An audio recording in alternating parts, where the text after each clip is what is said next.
Kay, we were talking earlier about the Northwest Connecticut Arts Association. And Nutmeg is certainly privileged to have the opportunity to use the Warren Theater, and it's thanks to the Arts Association and their work.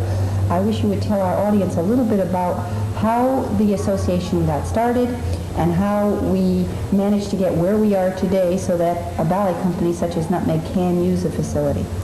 Well, Sharon, you were on the beginning meeting with the Arts Association even before it had solidified, and that was back in, June of '81. And the theater had been closed at that point since March. A group of people came through that had to do with the Connecticut Association of Historic Theaters.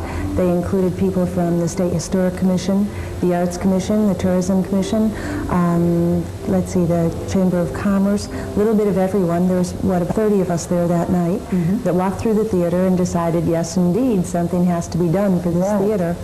And from that, this on-paper organization was offered up to become the umbrella group for all of them to work through. It was in August of that year that we solidified and began studying the feasibility of turning the theater into a regional performing arts center.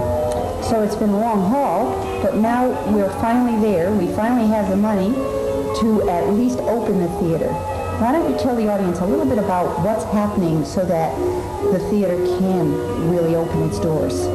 Well, what's happening seems unique, but I found from talking with other theaters throughout the country that oftentimes when there aren't large money backers, the same methods are used.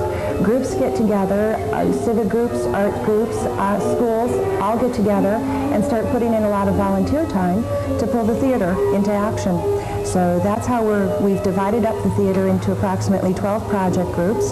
Different civic groups have taken responsibility, and that's how we're going to get it done. Kay, you mentioned different civic groups. I wonder if you would want to share with everyone which groups in town. For example, Unico is going to be helping Nutmeg usher, and several other organizations such as the Hollandton Women's Club are working with us. What about inside the theater? I know there's so much work going on and so many groups. Why not mention some of them? Okay, it's a little unfair to try to narrow it down to just a few groups, because we've received support from over 60 different civic and arts groups in the area.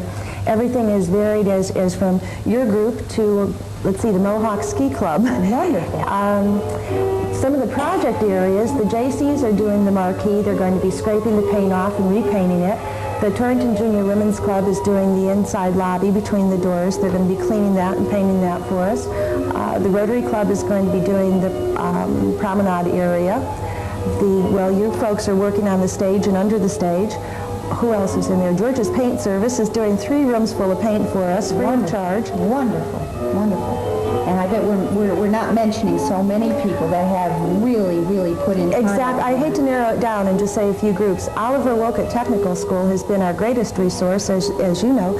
They've worked on our electrical, carpentry, plumbing, heating. They've done just about everything. Youngsters. Yes. All youngsters, high school age, and I think that's wonderful because that theater will be their theater someday. Exactly. Okay, thank you very much for talking with us. We really appreciate it.